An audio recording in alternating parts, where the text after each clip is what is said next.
Muy buenas noches, sean todos bienvenidos a una edición más de Hablemos de Ciencia. Esta noche vamos a conversar sobre un emprendimiento que desarrolla y publica videojuegos. Esta empresa está especializada en juegos y servicios basados en la ubicación y desarrollo Unity y Java, juegos multijugador masivos, creación y animación de activos 2D y 3D, entre otros servicios.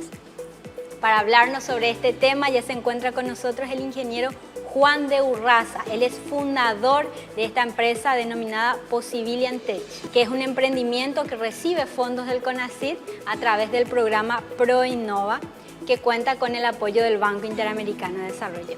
Buenas noches, ¿cómo estás, Juan? ¿Qué tal? Muchísimas gracias por la invitación. Siempre contento de compartir con la audiencia los avances de la industria paraguaya del videojuego y los proyectos en los que estamos involucrados. Juan, contanos, ¿en qué consiste, de qué se trata el trabajo que realizan en la empresa? Possibilian Tech es una empresa desarrolladora de videojuegos. Desarrollamos videojuegos propios y desarrollamos videojuegos para empresas del extranjero que nos contratan como servicios, como prestadores de servicios. Entonces tenemos esas dos, vamos a decir, esos dos trabajos. Uno es crear cosas propias con propiedad intelectual propia en Paraguay y lo otro es ofrecer servicios para afuera y ser sostenibles gracias a eso. Y estamos trabajando ahora mismo en 3 proyectos diferentes, 2 con el extranjero, videojuegos móviles principalmente, experiencias dentro de un motor llamado también de Sandbox y el juego propio que es Romance Go, que es el juego en el que CONACYT nos está apoyando con este proyecto. Somos ahora mismo 62 personas, hemos trabajado muy bien y sobre todo hemos crecido muchísimo en los últimos años. Para que sepas, hace 2 años éramos 5, a final del año pasado éramos 25, ahora somos 62, así que estamos creciendo muy rápido y eso es gracias a la calidad del trabajo que estamos haciendo en la actualidad, que es totalmente calidad internacional. Excelente, Juan. Y decime, ¿de qué se trata puntualmente este nuevo juego que están generando con el apoyo del programa ProInnova? Romance Go es un juego geolocalizado romántico. Nosotros somos especialistas en geolocalización. Empezamos a trabajar en este tipo de juegos antes, inclusive, que Pokémon Go existiera. Y hemos recibido apoyo inicialmente de Rediex para internacionalizar este producto y ahora hemos recibido el apoyo de CONACYT para poder agregarle varios componentes tecnológicos bastante únicos. Entonces, con el apoyo de CONACYT hemos agregado todo un sistema nuevo de mapas que es único en el mundo. Estamos agregando un algoritmo que crea personajes. El juego tiene millones de personajes que se arman con un algoritmo especial que mezcla diferentes componentes y los construye, vamos a decir. Y tenemos también una parte de blockchain que estamos agregando. Entonces, vamos a decir que si bien lo que el público va a recibir es un videojuego, el público de todo el mundo, por debajo hay un desarrollo tecnológico único en nuestro país, de algunas tecnologías que somos prácticamente los únicos que la estamos desarrollando y creo que por eso era tan importante este apoyo, ¿verdad? Porque en el fondo es un desarrollo científico el que estamos haciendo. Justamente sobre eso, Juan, ¿cómo está el mercado de los videojuegos aquí en Paraguay? Porque no es que se conozca mucho las empresas, creo que ustedes son uno de los pioneros en este ámbito en el país. Sí, la industria ha crecido muchísimo en los últimos años. Justo ahora, el fin de semana pasado en el Campus Party, presenté una charla donde hablé del estado de la industria y hice una investigación bastante profunda de cuál es el estado actual. Y los números son muy interesantes. Tenemos más o menos 10 estudios trabajando de manera profesional. Profesional significa que ganan dinero, o sea, producen dinero. Tenemos en total más de 120 personas trabajando profesionalmente en el ámbito de los videojuegos repartidas entre esos estudios y este año se estima que más o menos, por lo menos, se va a facturar 1.6 millones de dólares dentro de lo que es la producción de videojuegos. El estudio más grande es el nuestro, que es la mitad de la gente, prácticamente 60 personas estamos trabajando nosotros. Nuestra empresa tiene una facturación aproximada de $1.100.000 más o menos este año, o sea, un 70% de lo que es la facturación. Pero los otros estudios, hay estudios que están facturando $200.000, $100.000, o sea, hace 2 años era 0, ¿verdad? Entonces es una industria que está realmente en un importante crecimiento, productos de calidad totalmente internacional, juegos que se están jugando en todo el mundo, PC, consolas, videojuegos móviles en celulares. Así que es una industria que promete mucho, donde son todos chicos jóvenes, artistas, programadores, que están cada uno aprendiendo a ser cada vez más profesionales y mejores en este rubro. Estamos muy contentos, existe una asociación de desarrolladores de videojuegos que se llama IGDA Paraguay, que es un gremio que nuclea a todos los desarrolladores y juntos tratamos de buscar participación en eventos, fondos y lo que fuera posible para que esta industria siga creciendo, que para mí es la industria más importante en la actualidad y debería tener todo el apoyo posible. Sí, en ese sentido, Juan, justamente, ¿puedes mencionarnos cuál es el perfil de los profesionales o de los especialistas que trabajan en este ámbito del desarrollo de los videojuegos?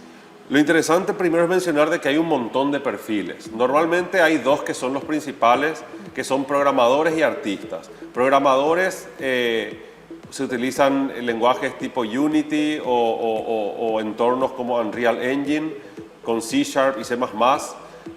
También con backend, porque muchas veces hay servidores, son videojuegos multijugador, entonces de los servidores que tienen varios lenguajes en los que se programa. Entonces toda una rama es la de programación, donde otra vez hay varios lenguajes que se trabajan.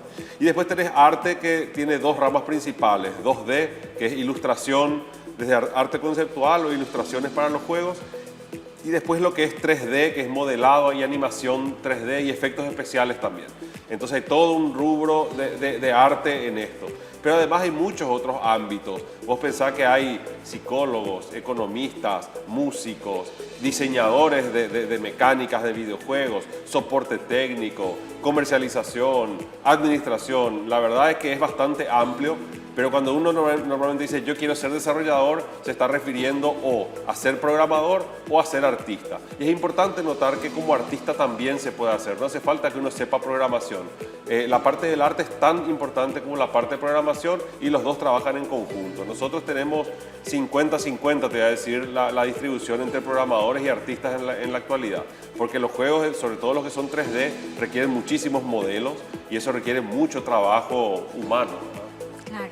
¿Y cuál fue el apoyo que recibieron en esta primera etapa del desarrollo de este proyecto con el programa ProInnova del CONACYT? El programa ProInnova nos ayudó porque nosotros ya hicimos una primera versión del juego que tenía una serie de mecánicas, pero había que trabajar en las partes más, como te digo, más científicas, más complicadas. Primero, ese algoritmo de generación de los personajes, que es algo único en el mundo. Segundo, tenemos un chat, una conversacional, pero con inteligencia artificial. Entonces tiene que haber una investigación en desarrollo de conversaciones en múltiples idiomas con inteligencia artificial. Tercero, tenemos el tema de este uso de mapas con unas nuevas tecnologías que hasta ahora no han sido muy utilizadas, y menos en nuestro país. Y después tenemos la parte de integración de blockchain, que es una parte que estamos trabajando también. Todas esas tecnologías requieren especialistas y requieren gente que en muchos casos va a tener que aprender cómo hacerlo, porque en nuestro país no es que abundan especialistas en esas áreas. Entonces nos ayudó a contratar a los mejores desarrolladores y artistas también que pudieran venir a ayudarnos a trabajar específicamente en esos ámbitos, que como te decía, más allá de que el juego pueda ser o no un éxito en el futuro cuando se lance y todo lo demás, igual está generando una capacidad instalada paraguaya de conocimiento en esas áreas que nos va a permitir también en el futuro ofrecer servicios. Nosotros ofrecemos servicios, como te decía, a clientes en el extranjero y poder decir, bueno, pero ahora sabemos hacer inteligencia artificial conversacional, sabemos trabajar con el tema de mapas, que de hecho ya nos trajo trabajos en el pasado, sabemos trabajar en blockchain, que es algo que estamos trabajando también con clientes ahora. Eso permite un crecimiento en nuestra industria y ofrecer servicios más allá de este propio producto. El producto se beneficia, pero la industria en general también se beneficia y la capacidad queda instalada en especialistas paraguayos en vez de contratar gente de afuera que obviamente termina el contrato, vuelven a sus países, se quedan en sus países y en Paraguay seguimos sin tener conocimientos especialistas en el rubro. Ahora vamos a tener especialistas en ese rubro y creo que eso es lo más rescatable de todo esto. Es un proyecto de un año. De un año, ok. Entonces estaríamos viendo ya el resultado final el año que viene. Exacto. ¿En qué mes más o menos? Entonces, nosotros tenemos un objetivo de tener una beta cerrada para el público paraguayo dentro del primer trimestre del año que viene. Y con la experiencia de eso, la gente que lo empieza a usar, el feedback, la retroalimentación, más allá de errores, cómo pulir nuestro producto, cómo hacerlo más interesante y todo eso, esperamos que en el segundo trimestre del año que viene ya lo lancemos a nivel internacional. De hecho, estamos viajando ahora la semana que viene, nos vamos a Japón y de ahí a Singapur y a Australia y a Francia, a varios países, a mostrar el estado actual del proyecto para ver si conseguimos ya sea inversores que nos ayuden con la parte del marketing posterior, porque el marketing es muy costoso, bueno, potenciales clientes también, ¿verdad? O publishers. Publisher es la gente que es como la discográfica en el caso de los discos, es el que toma un producto y se encarga de masificarlo. Entonces buscamos inversores y publishers porque ya tenemos algo interesante para mostrar. Como te digo, Conacit entra cuando el proyecto ya estaba bastante avanzado, justamente para cerrar todas las partes más complejas, científicas, vamos a decir, dentro del producto. Y lo que es una ayuda espectacular, ¿verdad? Porque realmente hay que hacer una inversión importante en capacitación y aprendizaje para eso. Para cerrar, Juan, ¿cómo nos ven a nivel internacional en el ámbito de videojuegos? Prácticamente no existimos, pero yo sé que a través de tu empresa están haciendo un movimiento muy importante a nivel mundial, están apareciendo en varios espacios. Exacto, y con nuestra empresa sobre todo lo que logramos es posicionar a Paraguay en el mapa. Porque antes íbamos a un evento, por ejemplo, y la gente siempre te decía, yo nunca vi a alguien de Paraguay en este tipo de eventos, ¿verdad? Y cierto, porque nunca nadie fue. Y Factions, que fue nuestro juego anterior, fue un juego que tecnológicamente fue muy avanzado y gracias a eso nosotros recibimos un premio de Google, otro premio llamado el Indie Prize, que es un premio muy importante de desarrolladores indie también. Fuimos acelerados por Google en su oficina en Singapur con mentores muy importantes y acelerados por el gobierno de Finlandia. En Finlandia vivimos 3 meses con Gabriel, mi socio. Entonces fuimos a mostrar que en Paraguay se crean cosas que pueden competir de igual a igual con cualquier videojuego desarrollado en otra parte del mundo y ahora eso se sabe y por eso nos empiezan a buscar, como te digo, empresas del extranjero para contratarnos y pedirnos servicios y por eso hemos crecido tanto, porque el proyecto más antiguo que tenemos tiene ya 2 años, empezó con 5 programadores, ahora tiene más de 30 y el cliente cada año nos pide más gente, está contento, le gusta el resultado que estamos obteniendo, entonces nos pide más gente y bueno, gracias a eso seguimos creciendo nosotros. Pero siempre queremos hacer las cosas propias porque lo que el salto importante que puede dar una empresa como la nuestra en la industria se da con un producto propio. Lo otro es venta de servicios, que es para sostener la empresa, pero el salto se va a dar con nuestro propio producto, por eso es tan importante este apoyo de Conacit, porque nos permite desarrollar nuestro propio producto con el sueño de tener millones de jugadores en el futuro y que bueno, se vuelva rentable y nos permita seguir creciendo. Excelente, Juan. Muchísimas gracias por visitarnos y por contarnos la importancia un poco del desarrollo y de la industria aquí en nuestro país, porque esto realmente puede beneficiar a muchos profesionales, muchos creativos, muchos especialistas y puede generar una capacidad propia del país para potenciarse en un futuro en todo el mercado internacional. Muchísimas gracias por la invitación y siempre estamos contentos de contar y mostrar lo que estamos haciendo. Creemos que somos una fuente de orgullo para nuestro país y queremos que todos los jóvenes cuando piensan en hacer algo como esto, sus padres tal vez no saben, le dicen, no, pero te vas a morir de hambre, famoso. No es así. Tenemos 62 personas en nuestra empresa y 120 en toda la industria trabajando, viviendo, pagando sus cuentas, sosteniendo familias con hijos, trabajando en lo que les gusta, en la parte creativa, en la industria creativa y haciendo videojuegos en nuestro caso particular. Así que algo que se puede y nos gusta tratar de inspirar a todos a que, si es lo que les interesa, que cumplan con ese sueño. Muchísimas gracias, Juan. Muy amable. Gracias. Bien, de esta manera vamos a una breve pausa y ya regresamos con más de Hablemos de Ciencia.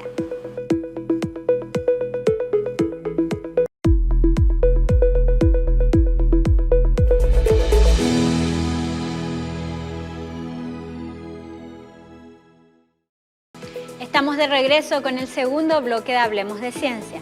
A continuación, vamos a presentar una serie de entrevistas que realizamos en el Laboratorio Central de Salud Pública. Visitamos sus instalaciones y hablamos con los investigadores que trabajan en este espacio tan importante para la salud en Paraguay.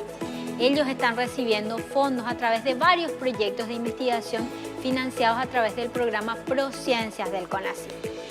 Hablamos en primer lugar con la doctora Cintia Vázquez, Ella es directora técnica del Laboratorio Central de Salud Pública y nos va a compartir sobre la importancia de la investigación científica y de las áreas que ellos están desarrollando en el Laboratorio Central de Salud Pública. Vamos a continuación con la entrevista. El Laboratorio Nacional de Referencia investiga en varias áreas, en bacteriología, en parasitología, en tuberculosis y otras micobacterias, fundamentalmente. También se han presentado proyectos y publicaciones científicas en el área de histocompatibilidad, que son las pruebas que se hacen también para los trasplantes. El programa de incentivo a los investigadores de CONACYT realmente causó un impacto muy importante en las investigaciones en nuestra institución, ya que los investigadores se vieron motivados a producir mayor cantidad de investigación y de mayor calidad, de publicar en revistas científicas de mayor impacto, porque bueno, tenían un incentivo también económico. Lo que antes se hacía, digamos, por amor al arte, entonces ahora tenía también una remuneración con respecto al programa ProCiencia. Se han generado aquí desde la institución proyectos de investigación muy importantes que han generado información relevante del país, que tuvo impacto a nivel de toma de decisiones en salud pública, y que también estos trabajos de las publicaciones resultantes fueron tomados como referencia para otras investigaciones a nivel nacional e internacional. Este programa ProCiencia ha proveído recursos para la adquisición de reactivos, de equipamientos y también para contratar recursos humanos extra para producir estas investigaciones. También conversamos con María Eugenia León. Ella es jefa de la sección de enfermedades respiratorias del Laboratorio Central. Ella nos va a compartir sobre el proyecto que está desarrollando y coordinando. Este es un proyecto apoyado y financiado por el programa ProCiencias del CONACYT. Así que vamos a continuación con el material. El nombre del proyecto es Epidemiología Molecular de Neisseria meningitidis en Paraguay. El objetivo de este proyecto es caracterizar aislamientos de Neisseria meningitidis circulantes en Paraguay durante el periodo 2009-2018, identificando complejos clonales y factores de virulencia por técnicas de secuenciación de genoma completo. Entre los principales resultados, la generación de datos genómicos por primera vez en Paraguay de Neisseria meningitidis, de las cepas circulantes en Paraguay. En segundo lugar, la capacidad instalada para realizar técnicas de secuenciación de genoma completo en el marco de la vigilancia de meningitis y neumonías. En tercer lugar, que este estudio dio inicio a la vigilancia genómica de la enfermedad meningocócica en Paraguay. En cuarto lugar, una estrecha cooperación técnica internacional con laboratorios de referencia, en este caso el Instituto Adolfo Lutz de Brasil. Y un punto importante es que estamos en este momento elaborando el manuscrito para publicar los resultados obtenidos en este proyecto a nivel internacional. El beneficio para la población sería la toma de decisiones en salud pública, ya que esta es una enfermedad inmunoprevenible y con los datos podríamos predecir cobertura vacunal y cuáles son los clones o los linajes hiperinvasivos que circulan en Paraguay. La siguiente investigadora es la doctora Verónica Villagra. Ella es del Departamento de Inmunología y nos va a comentar acerca de la investigación sobre distribución de genotipos de alto riesgo de virus del papiloma humano en poblaciones de mujeres VIH positivas y negativas que acuden al Ministerio de Salud. Vamos a continuación con el material. Este proyecto contó con la aprobación del programa ProCiencia y lo desarrollamos en más o menos 3 a 4 años. ¿Por qué nosotros elegimos a la población VIH positiva? Porque es una población extremadamente vulnerable y muy poco estudiada en nuestro país. Antes de hablar de los resultados, es importante destacar que el cáncer de cuello uterino es una de las enfermedades que define al síndrome de inmunodeficiencia adquirida o SIDA. Es decir, las personas que viven con el VIH, que fue nuestra población estudiada, pueden tener un desenlace, digamos, muy fatal de cáncer de cuello uterino si es que no se les controla y si no se hace un adecuado screening o tamizaje.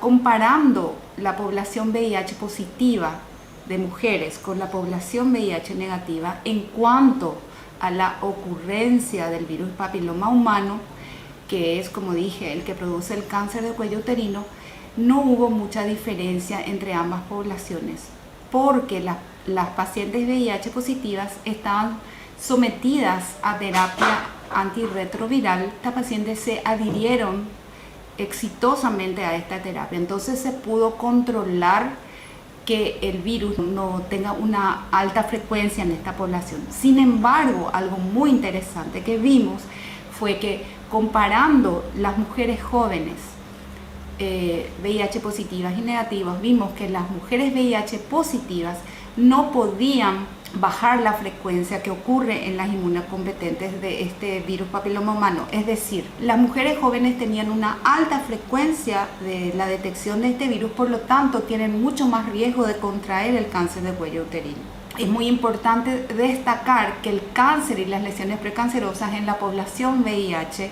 ocurre a edades más jóvenes. Otra comparación que hicimos entre ambas poblaciones fue la ocurrencia de enfermedades de transmisión sexual como clamidia, herpes y sífilis.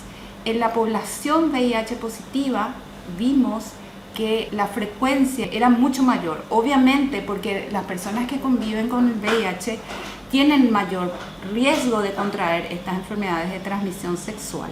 Es muy importante entonces, como conclusión, que el control y el tamizaje de la prevención del cáncer de cuello uterino sea mucho más enfático en esta población, ya que tienen un factor de riesgo adicional que es el VIH. A raíz de todas estas publicaciones y todos estos esfuerzos con el Programa Nacional de Cáncer de Cuello Uterino, que es el que define las políticas públicas para la prevención del cáncer de cuello uterino y mama, el año pasado, en diciembre, el ministro de Salud dio una resolución, realizó, digamos, esta resolución en la cual dice que el primer tamizaje en mujeres mayores de 30 a nivel de todo el país debe ser la detección del virus papiloma humano, ya que este virus te avisa antes de hacer una lesión que ya está presente. Entonces a esas mujeres positivas por el virus papiloma humano se les sigue de otra manera que a las mujeres negativas, que digamos ya pueden tener un descanso de 2 o 3 años. También conversamos con la bioquímica Patricia Araujo, que es de la sección de micología del Laboratorio Central. Ella nos va a hablar del proyecto que ella está desarrollando, un proyecto muy importante y relevante para la salud de las mujeres. Vamos a continuación con el material. El nombre del proyecto es Especies de paracoccidioides circulantes en Paraguay y su relación con características clínicas y epidemiológicas de los pacientes. Este proyecto consiste en un estudio de una enfermedad que se llama paracoccidioidomicosis. Es una enfermedad que afecta a los pulmones y en Paraguay tenemos regiones donde las personas son más vulnerables de ser afectadas por esta enfermedad, que está relacionada con un contagio por actividades laborales relacionadas al manejo de suelo. Entonces nuestro país tiene muchas personas que se dedican al campo, a la agricultura y la ganadería, y ese trabajo hace que estén susceptibles a esta enfermedad. Con este proyecto pudimos actualizar los datos de los pacientes afectados por esta enfermedad en el país, teniendo en cuenta los principales puntos donde tenemos pacientes con los factores que les hacen vulnerables a la enfermedad. La capacidad de diagnóstico fue mejorada en el laboratorio porque este programa de CONACYT tiene un componente de mejora de infraestructura, equipamientos y reactivos. Todo eso pudo ser mejorado en el laboratorio para estudiar con mayor profundidad esta enfermedad, saber en el mapa país dónde tenemos la mayoría de los casos, inclusive hoy en día, ¿verdad? Teniendo en cuenta el componente Una Salud, One Health, que significa también saber lo que ocurre en los animales y en el ambiente que afectan al ser humano. También pudimos realizar la primera caracterización molecular de los reservorios naturales de este hongo y también caracterizar las cepas aisladas de los pacientes. A nivel nacional que creamos capacidades locales para diagnosticar este hongo con técnicas moleculares y también generar el conocimiento profesional para investigar brotes y también en forma continua dar seguimiento a la vigilancia de tanto los reservorios naturales del hongo que causa la enfermedad, como también caracterizar los genotipos de este microorganismo que causa la enfermedad.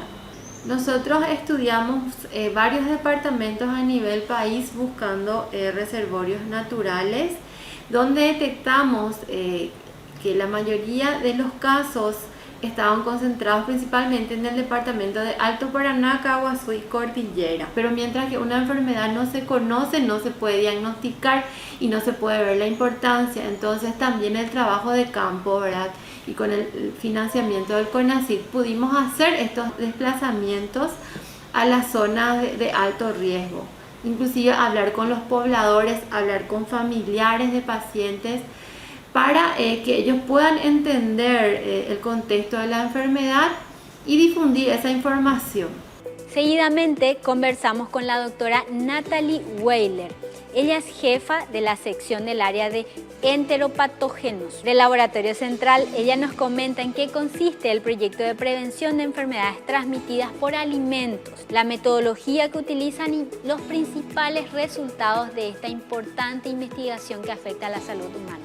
Vamos con la entrevista, por favor. Me tocó liderar el proyecto que fue adjudicado en el año 2015.